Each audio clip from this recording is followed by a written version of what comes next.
আসসালামু আলাইকুম। গল্প দ্য সাইলেন্ট ম্যানর, লেখনীতে ডাইনামিয়াস লাকি। পর্ব ৩৯। দূর থেকে দেখেই ফারদিনার শরীরটা যেন হড়কে উঠেছিল। ঝিলমিল ফারদিনাকে ধরে উঠালো। তারা রওনা করেছে ফেরার পথে। ফারদিনা হাঁটতে পারছে না। হাঁটার গতি থেমে গেল মুহূর্তেই।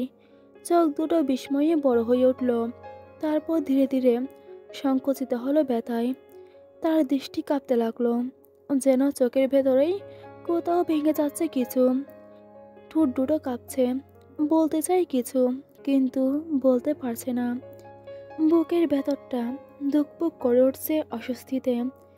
সেই শব্দ যেন কানে কানে ভাসছে। এটা কি সত্যি?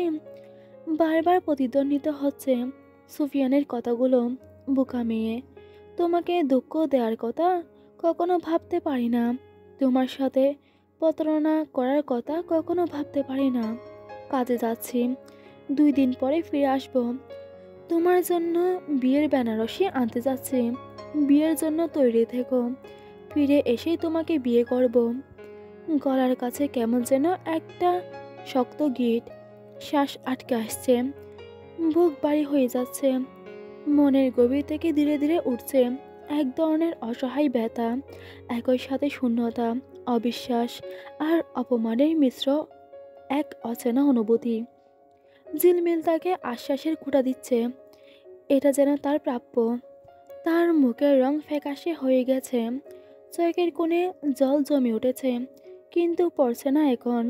হাত দুটো শিথিল হয়ে গেছে, আঙুল শক্ত হয়ে আছে।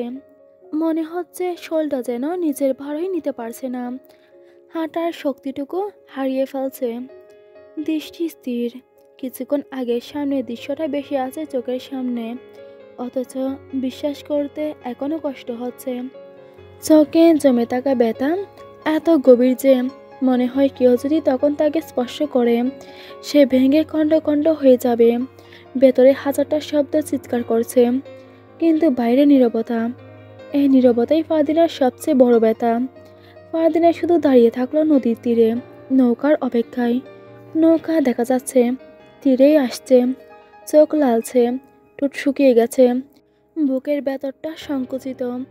মনে হয় কেউ তার হৃদয়ের মাঝখানটা আঁকড়ে ধরে টেনে ছিঁড়ে নিচ্ছে ধীরে ধীরে। ফারদিনার তীর্যক আওয়াজে কান্না করতে ইচ্ছে হচ্ছে। চোখ দুটো এত পরিমাণ লাল, মনে হচ্ছে রক্ত ছিটকে পড়বে এখনই বুঝি। নৌকা এসেছে। আসমাত আগে আগে উঠে দাঁড়ালো। এরপর উঠল ঝিলমিল। ফারদিনার দিকে হাত বাড়িয়ে দিল ঝিলমিল। ফারদিনা ঘুরে একবার সিন্ধুতলি গ্রামের দিকে শেষবারের মতো তাকালো। আজকে সুফিয়ানকে শেষবারের মতো দেখেছে, আর হয়তো কোনোদিন দেখা পাবে না তার। এটাই স্বাভাবিক। নৌকার মাঝি দাঁড় টানা শুরু করলো, হালকা ঢেউয়ে। নৌকা দুলে দুলে চলে যাচ্ছে। ফারদিনা অপলকে চেয়ে রইল গ্রামটির দিকে। বাঁ হাতে উল্টো দিক থেকে চোখের জল মুছল। মুছে লাভ হলো না। পুনরায় আবারও গাল ভিজে গেল। রাত শেষ প্রহরের দিকে আলিমনগর পৌঁছে যায় তারা। আজ ফারদিনা ভয় পেল না।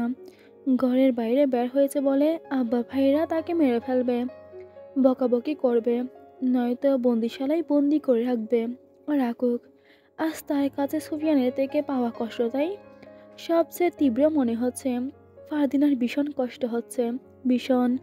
চাঁদের আলো ধরে তালুকদার বাড়ির মূল ফটকে এসে দাঁড়ায় সে। ডান দিকে সুফিয়ানের বাড়িটি। ঘুরে সেদিকে একবার তাকালো। অন্ধকারে কিছুই দেখা যাচ্ছে না, তবু মনে পড়ে তার সাথে কাটানো মুহূর্তগুলো, যা তার শিরায় উপশিরায় গেঁথে আছে। কখনো সেই স্মৃতি ভুলতে পারবে বলে সে নিশ্চিত হতে পারল না। চোখ সরিয়ে একবার মাটির দিকে তাকিয়ে চোখের জল মুছে ফেলল। দ্বিতীয়বার সুফিয়ানের বাড়ির দিকে তাকিয়ে দৌড়ে চলে গেল বাড়ির ভেতরে। তার ছুটে যাওয়ার ধরন দেখে আশেপাশের অনুসারীগণ তাকিয়েছিল। ফারদিনা সোজা চলে গেল তার ঘরে। যমুন্নেসা দেখেছে ফারদিনাকে, কিন্তু সে আপাতত বিষয়টি এড়িয়ে গেল। তিনি প্রতি রাতের শেষ প্রহরের দিকে হাঁটতে বের হন। আজ বের হতেই ফারদিনার অস্বাভাবিক আচরণ দেখে বিস্মিত হলেও কিছু বলল না। চলে যায় তার গন্তব্যে। ফারদিনা নিজের ঘরের দরজাটুকু ধপ করে বন্ধ করে দিল। দেয়াল ঘেঁষে ধীরে ধীরে বসে পড়ে। 2 হাঁটু বাস করে মুখ চেপে ধরে কেঁদে উঠল। তার কান্নার শব্দগুলো দেয়ালে দেয়ালে প্রতিধ্বনিত হচ্ছে। নিজের কান্না যেন নিজেই শুনছে। বিরক্ত লাগছে, খুব বিরক্ত হচ্ছে সে। গত 8 দিন ধরে সুফিয়ানের তার সাথে দেখা নেই, কথা নেই। অথচ সেই মানুষটি বলেছিল, তুমি বিরক্ত না করলে বিরক্ত হই, বিরক্ত করলে বিরক্ত হই না। তোমার বিনা বিরতিতে বলা প্রতিটি কথাই আমি মনোযোগ দিয়ে শুনি। আমার ভালো লাগে, শান্তি পাই। একদিন ফারদিনার দেখা না পেয়ে সুফিয়ান সারা রাত অপেক্ষা করেছিল বাড়ির কিনারায়। এরপর গড়ে আলো দেখে প্রাচীর টপকে অবধি দেখেছিল ফারদিনাকে। আসমাত বাড়িতে আছে বলে তার কত চিন্তা হতো। আর আজ কতদিন পার হয়ে গেল, তার কথা হয়তো ভুলেই গেছে সুফিয়ান। সুফিয়ানের গতকালের রূপ তাই বলে দিয়েছে। সে ফারদিনাকে ছেড়ে আনন্দে আছে, উল্লাসে মেতে আছে। এদিকে ফারদিনা যেন টুকরে টুকরে মরছে। ফারদিনার ঘরের দরজা ধাক্কানোর শব্দ আসছে। নিশ্চয়ই ঝিলমিল নয়তো আসমাত। ফারদিনার ইচ্ছে করছে না কারোর সাথে কথা বলতে, একা থাকতে চাইছে। ওরা হয়তো তাকে বোঝাতে এসেছে। ঝিলমিল হয়তো কথায় কথায় কটু কথা শোনাবে ফারদিনাকে, কাটা গায়ে নুনের ছিটা দিবে। ফারদিনা এমনটা শুনতে পারবে না। যতই দরজা ধাক্কাক সে খুলবে না। এরপর হয়তো খুব বেশি দরকার পড়লে দরজা ভেঙে ফেলবে। তাতেও ফারদিনার আপত্তি নেই। ফারদিনা বেঁচে থেকেও যেন মৃত্যুর স্বাদ পাচ্ছে। আত্মহত্যা করার মতো সাহস তৈরি করার চেষ্টা করছে। সাহস হচ্ছে, আবার কোনো কারণে থেমে যাচ্ছে। নিতর দেহ নিয়ে মেঝেতে শুয়ে আছে ফারদিনা। শুধু নিঃশ্বাস নিচ্ছে, কিন্তু মনে হচ্ছে ভেতরের সত্তাটা আজ মৃত। বাঁশির সুর ভেসে আসছে পশ্চিম দিক থেকে। হঠাৎ ফারদিনার মুখটা উজ্জ্বল হয়ে উঠল। শৈলের শক্তিও যেন ফিরে এসেছে। শোয়া থেকে উঠে বারান্দায় গেল। সুরের দিক অনুসরণ করে তাকালো। হঠাৎ সুর বন্ধ হয়ে গেল। সে ভুল শুনছে, হ্যালোসিনেশন হচ্ছে। ফারদিনা আবার কেঁদে উঠল। কাঁদতে কাঁদতে চোখ মুখ ফুলিয়ে ফেলেছে। নাকটা লাল হয়ে গেছে, চুলগুলো উস্কো খুস্কো হয়ে গেছে। সুফিয়ানের ভাবনাগুলো মাথা থেকে বের করতে চাইছে, কিন্তু পারছে না। রাতভর তার সাথে কাটানো মুহূর্তগুলো মস্তিষ্কের নিউরনের মাঝে বেশি বেশি উঠছে। সুফিয়ানের বাঁশির সুর তার কানের কাছে বাসছে। একদিন রাতে সে আর সুফিয়ান দূরে সমুদ্র পাড়ে গিয়েছিল। সেদিন রাতে সুফিয়ানের সাথে একসাথে কতটা মুহূর্ত কাটিয়েছে সুফিয়ান নিজের হাতে খাইয়ে দিয়েছিল। সেদিন রাতের পরবর্তী মুহূর্তগুলো আর ভাবতে পারল না ফারদিনা। বেশ কিছুক্ষণ ধরে দরজা ধাক্কানোর আওয়াজে ফারদিনা খানিকটা বিরক্ত হলো। নিজেকে না সামলিয়েই দরজাটা খুলে দিল। ঝিলমিল এসেছে। ঝিলমিল ঘরের ভেতরে প্রবেশ করে দরজাটা বন্ধ করে দিল। ওকে দেখে ফারদিনার কষ্টটা যেন আরো বেড়ে গেল। ঝিলমিল ফারদিনাকে শান্ত হয়ে বসতে বলল। ফারদিনা যেন ঝিলমিলের নিয়ন্ত্রণে এসে তার কথা মতো বিছানায় বসল। ঝিলমিল বলল, আর কাঁদিস না, তোরে কাঁদতে দেখলে আমার ভালো লাগে না রে। ঝিলমিল ব্যাকুল কণ্ঠে নিরুত্তাপ ভঙ্গিতে বলল, নিজের প্রিয় মানুষটিকে অন্যের সাথে দেখার সৌভাগ্য কখনো কারো না হোক। আজ সোমবার। সুফিয়ান আলিমনগড় ফিরেছে ঠিক 10 দিন পর। তার ঘরের অবস্থা চৌচির হয়ে আছে। ফিরে এসে প্রথমে রাঙ্গার খাবারের ব্যবস্থা করেছে। রাঙ্গা ঘাস খাচ্ছে। সুফিয়ান আরও কিছু ঘাস এনে রাঙ্গাকে দিতে দিতে বলছে, 2 দিনের কথা বলে 10 দিন পর ফিরেছি। মনে হয় আমার উপর ছোটোখাটো সুনামি আঘাত হানবে। রাঙ্গা হ্যাঁসাদনি তুলল। সুফিয়ান ঘেমে গেছে। সকাল সকাল ফিরে এসে অনেক কাজ করেছে। সোজা হয়ে দাঁড়িয়ে কোমরটা ঠিক করলো। মাথা থেকে গামছাটা খুলে ফেলল। শরীর থেকে এখন কাদার গন্ধ আসছে। গোসলে যাবে, তার আগে একটাবার ক্ষেতের দিকে গেল। ধান তোলার সময় উপযুক্ত হয়েছে। সুফিয়ান কাঁধের উপর গামছাটা হাতে নিয়ে ঘাড় ঘুরিয়ে তালুকদার বাড়ির দিকে দেখলো। এরপর একবার ক্ষেতের দিকে তাকালো। সুলেমান, বদরু, হাবলু, লালমিয়া ক্ষেতে কাজ করছে। সুফিয়ান চোখ সরিয়ে নিল। ওরা পালিয়ে গেছে, আর আসবে না। হয়তো আবার চুরি ডাকাতি শুরু করেছে। হয়তো না, নিশ্চয় এতদিনে অনেক চুরি ডাকাতি করে অন্যের হক ছিনিয়ে নিয়েছে। সুফিয়ান ভুল দেখছে, হ্যালুসিনেশন হচ্ছে ভেবেই ঘরের দিকে যেতেই পেছন থেকে লাল মিয়ার কণ্ঠস্বর বেশি আসলো। ভাই, রাগ কইরা আছেন বুঝি?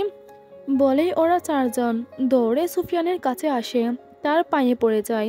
সুলেমান বলল, ভুল করেছিলাম সেদিন, আমাদের ক্ষমা করুন। এতদিন আপনার জন্য অনেক অপেক্ষা করেছি, আপনাকে পাই নাই, শুনেছি কোথাও গেছেন। এ কদিনে আমরা খেতেই কাজ করেছি, কোনো চুরি ডাকাতি করি নাই। সুফিয়ানের হ্যালুসিনেশন হচ্ছে না, বাস্তবেই ওরা আসছে। সুফিয়ান ওদের দরে উঠালো, মুখে মৃদু হাসি এনে বলল, তোরা সত্যি পরিবর্তন হয়ে গেছিস। হুম, আর অন্যায় কাজ করব না, কথা দিলাম, বলল বত্রু। সুফিয়ান বলল, তাহলে আমি হেরে গিয়েও জিতে গেলাম, আজ সত্যি খুব আনন্দ হচ্ছে। সুলেমান প্রসঙ্গ পাল্টে বলল, আপনার হবু বউয়ের খবর কি? আপনি চলে যাওয়ার পর তাকে আর দেখি নাই। লাল মিয়া বলল, একদিন দেখেছিলাম, 3 দিন আগে, তারপর আর দেখি নাই। সুফিয়ানের মুখের রং হঠাৎ পাল্টে গেল, মাথা নিচু করে বলল, তোরা কাজে লেগে পড়, ততক্ষণে আমি তালুকদার বাড়ি থেকে আসছি। দিঘির জলে রোদের কড়া ঝিলিক পড়েছে, জলের উপর রোদের ঝিলিক পড়ে তার প্রতিফলন সুফিয়ানের মুখে পড়ল। সুফিয়ান একরাশ দীর্ঘশ্বাস ফেলে জলে নেমে পড়ল। গভীর জলে ডুব দিয়ে নিজেকে যেন ধুয়ে মুছে সাফ করে ফেলল। গোসল শেষে ঘাটে উঠে আসলো, গামছা দিয়ে শৈল মুছে ফেলল। তখন মনে হলো কিওর লাল রঙের শাড়ি পরে তার পাশেই দাঁড়িয়ে আছে। সুফিয়ান ফারদিনাকে ভেবে ঘুরে তাকালো, কেউই নেই তার পাশে। সে ভুল দেখছে, বারবার হ্যালুসিনেশন হওয়ার বিষয়টি সুফিয়ানকে ভাবাচ্ছে। তার বুকের ভেতর কেমন এক চাপা ব্যথা শুরু হয়েছে, যে ব্যথার কারণ সে নিজেও জানে না, আপাতত জানার চেষ্টা করছে না। তার লক্ষ্য তালুকদার বাড়ি যাওয়া। সুফিয়ান কালো রঙের পাঞ্জাবি বের করলো, সাথে সাদা রঙের পাজামা। ঠান্ডা জলে গোসল করার পর হঠাৎ যেন শীত শীত অনুভব হচ্ছে তার।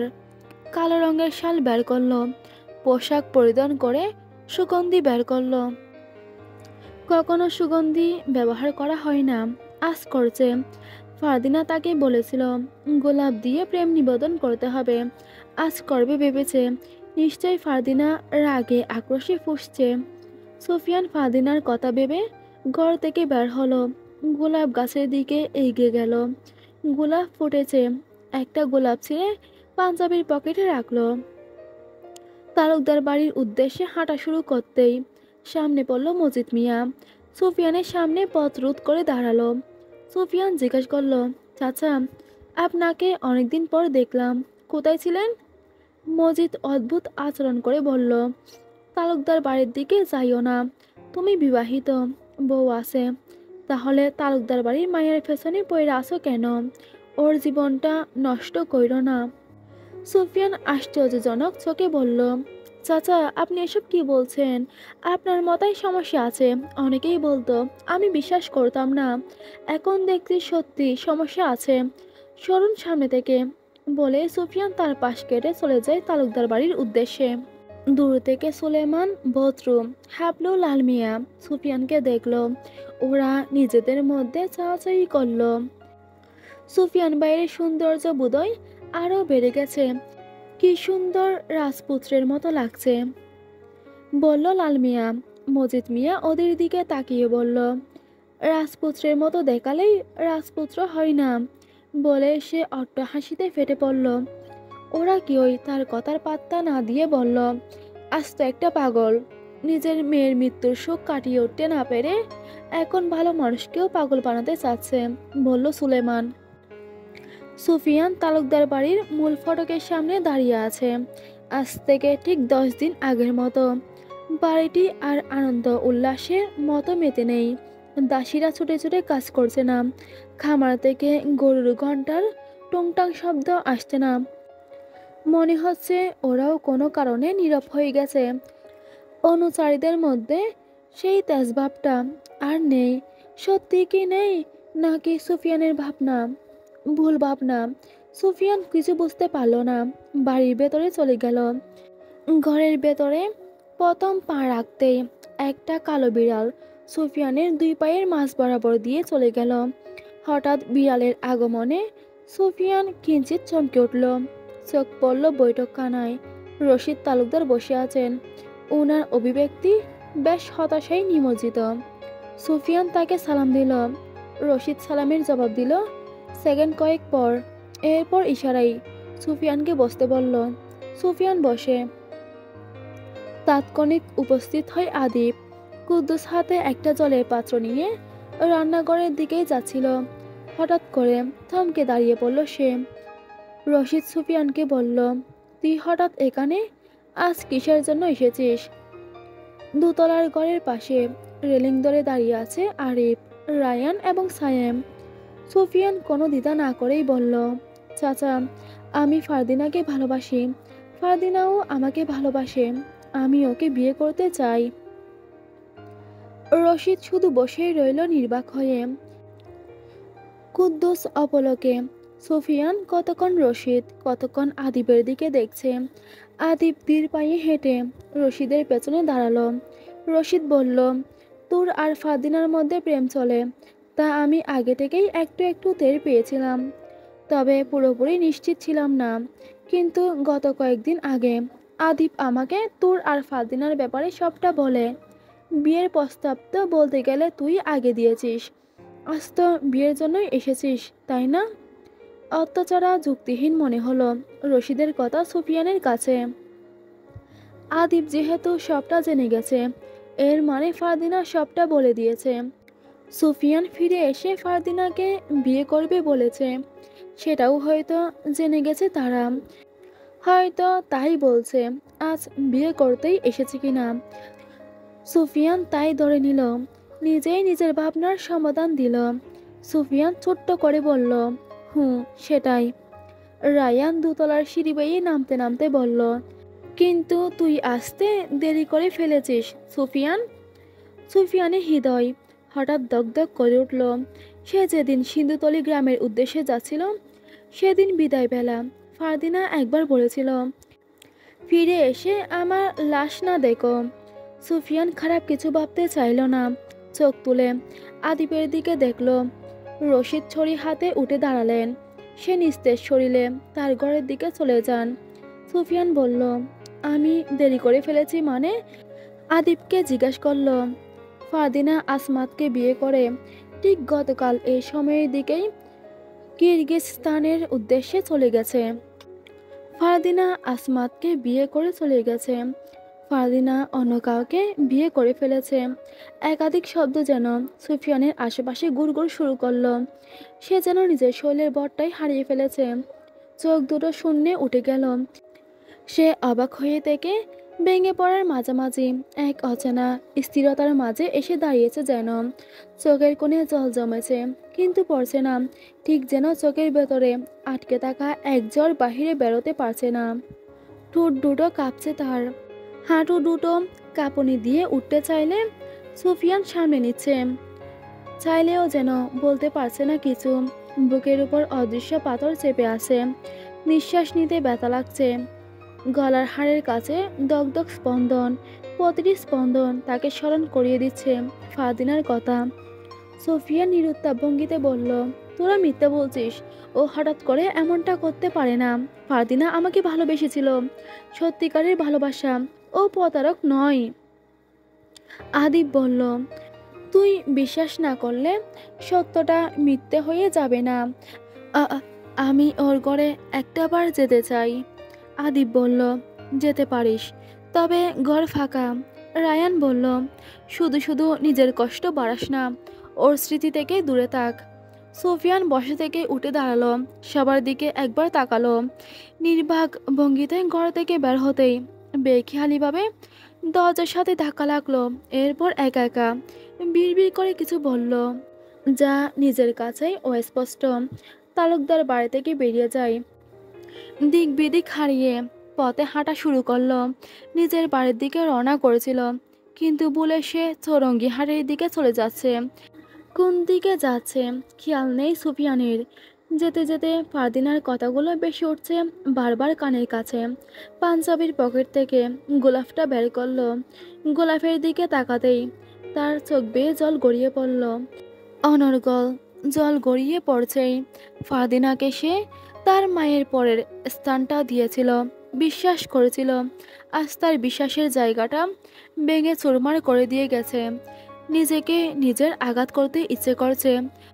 শরীরের আঘাতের থেকে মনের আঘাত হয় অসহনীয়, যার ফলে মানুষ হয় নিজের মৃত্যু নিজে ডেকে আনে, নয়তো ধীরে ধীরে মরে। সুফিয়ান ধীরে ধীরে নয়, একেবারেই মরতে চাইছে। গোলাপ ফুলটা ছিঁড়ে ফেলল। ছেঁড়া পাপড়িগুলো উড়ে মাটিতে পড়ল। একটা পাপড়ি এসে সুফিয়ানের বুকের সাথে লাগলো। সুফিয়ান সেটাকে হাতে নিয়ে গুড়িয়ে গুড়িয়ে দেখে আবার ফেলে দিল, সবটুকু রাগ পাপড়িটার উপর দেখিয়ে। সুফিয়ান যেতে যেতে চৌরঙ্গি হাটের কাছাকাছি চলে গেছে, কিন্তু সে এখন পর্যন্ত জানে না কোন পথে সে হাঁটছে। একটা ঘোড়ার গাড়ি তার পেছন থেকে ঠকঠক শব্দে চলে আসছে। সুফিয়ান পথের মাঝখান দিয়ে হাঁটছে। সারথি চেঁচিয়ে চেঁচিয়ে বলছে, ও ভাই, পথের মাঝ দিয়ে সরেন, পাগল নাকি? পথের মাঝখানে হাঁটেন কেন? সুফিয়ানের সবে হুঁশ ফিরল। পাগল কথাটা তার গায়ে লাগলো, কিন্তু কোনো প্রতিক্রিয়া না করে পাশে সরে গেল। চৌরঙ্গি হাটে বাজারে সুফিয়ান পৌঁছে যায়। বাজার থেকে একাধিক মানুষের কলরব শব্দ ভেসে আসছে। সুফিয়ান দাঁড়িয়ে পড়ল, চারিদিকে তাকালো। বাড়িতে ফিরতে চেয়েছিল, কিন্তু অন্যমনস্ক হয়ে বাজারে চলে এসেছে। আমদানিকৃত সিগারেটের দোকান দেখা গেল। সুফিয়ান কিছু সিগারেট কিনল, একটা ধরিয়ে টানতে শুরু করলো। দোকানের এক পাশে বসলো। দোকানে সুফিয়ানকে দেখছে, তাকে উদাসীন লাগছে। সিগারেটে দু এক টান দিয়ে ফেলে দিচ্ছে, নতুন করে আবার একটা ধরাচ্ছে। দোকানি খুশি হলো। আমদানিকৃত সিগারেটের অনেক মূল্য, এগুলো ইউরোপ থেকে আসে। জমিদার এবং এক কথায় টাকাওয়ালা ছাড়া এই সিগারেট কেউ কিনতে পারে না। নতুন দোকান দেওয়ার পর সুফিয়ান তার প্রথম কাস্টমার। সুফিয়ান সিগারেট টেনেই যাচ্ছে বেশ কিছুদিন ধরে। ধূমপান থেকে সুফিয়ান দূরেই ছিল, বাজে নেশা বলে ছেড়েই দিয়েছিল। আজ আবার হাতে তুলে নিল সিগারেট। একজন লোক এসে সুফিয়ানের পাশে বসলো। বয়স তার আন্দাজ করা যায় 40-এর কাছাকাছি। সে সুফিয়ানের অভিব্যক্তি দেখে বলল, ভাই, কোনো সমস্যা? সুফিয়ান চুপচাপ, সে শুনেইনি তার প্রশ্ন। লোকটা আবার বলল, ভাই, মানসিকভাবে অসুস্থ মনে হইতেছে, কিছু হয়েছে? বন্ধু ভাইবা কইতে পারেন। সুফিয়ান সিগারেটটা ফেলে আরেকটা ধরিয়ে বলল, একজনকে ভালোবেসে ঠকে গেছি ভাই। লোকটা নিঃশব্দে হাসল। মায়া মানুষ এমনি ভাই, কিন্তু আপনার কাহিনী কি? সে প্রতারণা করলো কেন? আপনারে দেখা তো ভালো করে পোলা মনে হইতেছে। আমি এই গ্রামে নতুন তো, তাই সবাইরে ঠিকঠাক চিনি না। আপনারা হয়তো সবাই চেনার কথা, দেখে তো। বাকি কথা বলল না লোকটি। সুফিয়ান অল্প সময়ের মধ্যেই সংক্ষেপে সমস্ত ঘটনা লোকটিকে বলল। লোকটি শুনে বলল, বেঈমান বেঈমান, কষ্ট পাইয়েন না, ভাগ্যে থাকলে আবার দেখা হইব। সুফিয়ান বলল, বেঈমান মানুষটার প্রতিটি মুহূর্ত সুন্দর হোক, কিন্তু তার সাথে আমার দেখা না হোক। লোকটি চিন্তিত ভঙ্গিতে বলল, আচ্ছা ভাই, আপনি বললেন গতকাল জমিদারের মাইয়া বিদেশি পোলার লগে কিরগিজ হয়ে গেছে, কিন্তু গত এক সপ্তাহ ধইরা জাহাজ চলাচল বন্ধ, বিদেশ পথ পাড়ি দেওয়া অসম্ভব। আমিও বিদেশে যাওয়ার চেষ্টা করতেছি। সরকার আপাতত বিদেশে যাওয়ার জন্য জাহাজ চলাচল বন্ধ রাখছে। দূর দেশে পাড়ি দেওয়ানের লায়গা সমুদ্রপথ ছাড়া আর কোনোই তো উপায় নাই। সুফিয়ানের দৃষ্টি হঠাৎ করে স্থির হলো। ব্রুকসকে লোকটির দিকে তাকিয়ে বলল, আপনি কি নিশ্চিত? আমি গত কয়েকদিন ধইরা এসব নিয়েই ঘাটাঘাটি করতাছি। আর আমি ভুল কমো? সুফিয়ান কঠিন ভাবনায় তলিয়ে যায়, বলল, চলুন। কোথায় যাইবেন? বোম্বের অ্যাপোলো ঘাটে, যেখান থেকেই বিদেশগামী স্টিমার ছাড়ে। আলিমনগড় গ্রাম থেকে সুফিয়ান ও লোকটি শহরের উদ্দেশ্যে রওনা হয়। ট্রেনে যেতে তাদের ঘন্টা দুয়েকের মতো সময় লাগলো। তারা শহরে পৌঁছে যায় বোম্বের অ্যাপোলো ঘাটে। সুফিয়ান একজন নাবিককে দেখতে পেল। তাকে গিয়ে বেশ হতাশ ভঙ্গিতে জিজ্ঞাসা করলো, গতকাল কি কোনো জাহাজ কিরগিজস্তান এর উদ্দেশ্যে গিয়েছে? নাবিক প্রথমে সুফিয়ানকে দেখলো, এরপর বলল, না, গত এক সপ্তাহ জাহাজ চলাচল বন্ধ। দেখছেন না, সব জাহাজ ঘাটে। সুফিয়ান থমকে গেল। পাশ থেকে তার সাথে আসা লোকটি বলল, ভাই, আমার কথা অহন বিশ্বাস করলেন তো? কিন্তু আমার প্রশ্ন হইল, তাহলে জমিদারের কন্যা এখন কোথায়? সুফিয়ান জাহাজ ঘাটের পাশে দাঁড়িয়ে আছে। সূর্য এখনই ওর সমস্ত তাপশক্তি গিলে চলে যাবে আঁধারে, যেভাবে ফারদিনা তাকে ফেলে লুকিয়ে গেছে। আলিমনগড়ের রাতটা আজ নিস্তব্ধ, অস্বাভাবিক শান্ত। কোথাও পাখি ঝিঝি পোকার ডাক নেই, শিয়ালের ডাক কিছুই বেশি আসছে না। সুফিয়ান শহর থেকে আলিমনগড় ফিরেছে মধ্যরাতের দিকে। ফিরে তালুকদার বাড়ির আনাচে কানাচে ঘুরেছে। কয়েকজন অনুচারীকে ফারদিনার কথা জিজ্ঞেস করেছে। ওরা কেউই ফারদিনার খোঁজ দিতে পারেনি। সুফিয়ান কৌশলে একজন অনুচারীর সাহায্যে বাড়িটির ছাদে গিয়েছিল ফারদিনার গোলাপ গাছটার খোঁজে। গাছটা মরে গেছে অযত্নে, অবহেলায়। সুফিয়ানের তখন বুকটা কেঁপে উঠেছিল। ফারদিনা বলেছিল, যেদিন আমার গোলাপ গাছটা ঝরে যাবে সেদিন ভাববে আমিও মরে গেছি। ফারদিনার কিছু হতে পারে না বলেই সুফিয়া নিজেকে সামাল দিচ্ছে। বাড়ির পেছনের দিকে এসেছে। আজ ফারদিনার ঘরে আলো জ্বলছে না। সব কিছু কেমন যেন নীরব, যে নীরবতা আগে কখনো ছিল না তালুকদার বাড়ি জুড়ে। সুফিয়ান তার বাড়ি ফিরে আসে। রাঙ্গা হ্যাসাদনি তুলছে বারংবার। ওর দিকে ঘুরেও তাকালো না সুফিয়ান। সোজা ঘরের ভেতরে প্রবেশ করলো। সুলেমান তাকে সেই সকাল থেকেই অনুসরণ করছিল। সুফিয়ান শহরে গেছে ভেবে সুলেমান চিন্তা করছিল, কিসের জন্য গিয়েছে জিজ্ঞেস করবে করবে করে কখন থেকে পিছু পিছু ঘুরছে, এখনো সুযোগ হয়নি। সুযোগ করার জন্য সুফিয়ানের ঘরে প্রবেশ করলো। সুলেমান টেবিলের সামনে বসে আছে। দুই হাত দিয়ে মাথার চুলগুলো টেনে শক্ত করে ধরে রেখেছে। সুলেমান গা ঘেঁষে পেছনেই দাঁড়িয়ে আছে।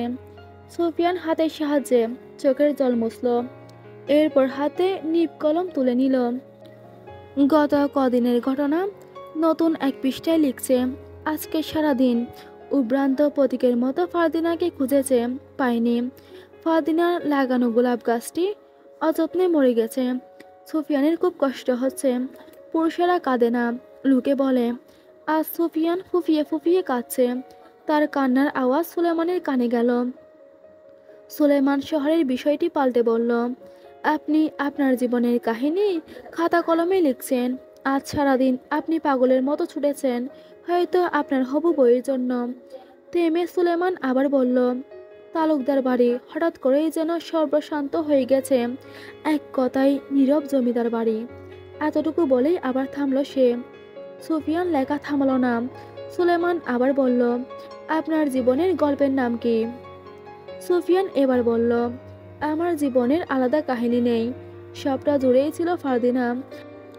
আমার জীবনের সাথে তাকে জড়িয়ে চেয়েছিলাম ফারদিনা আর আমার প্রেমের উপখ্যান তৈরি করতে, কিন্তু হঠাৎ করেই ফারদিনা হারিয়ে গেল। সুলেমান বলল, তবুও আপনার জীবনের গল্পের একটা নাম দিন। যদি কোনোদিন আপনার লেখাগুলো সারা বিশ্বের মানুষের হাতে যায় সেই ভেবে।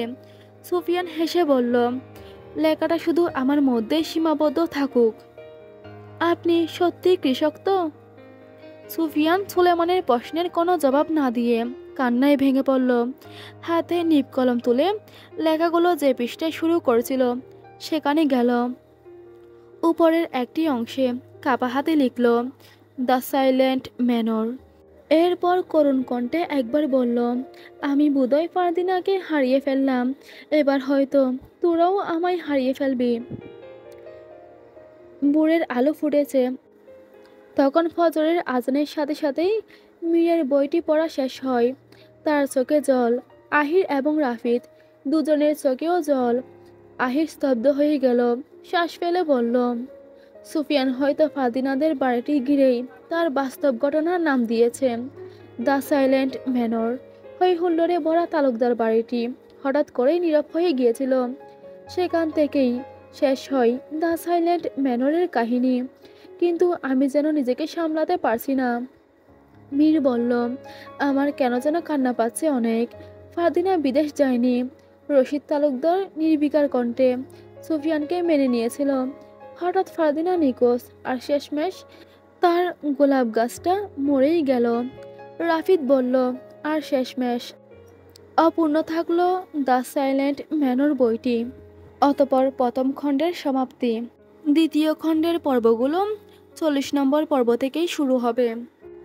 দ্বিতীয় খণ্ড থেকেই রহস্যের উদ্ঘাটন শুরু হবে, আর সেই সাথে গল্পটাও শেষ পর্যায়ে।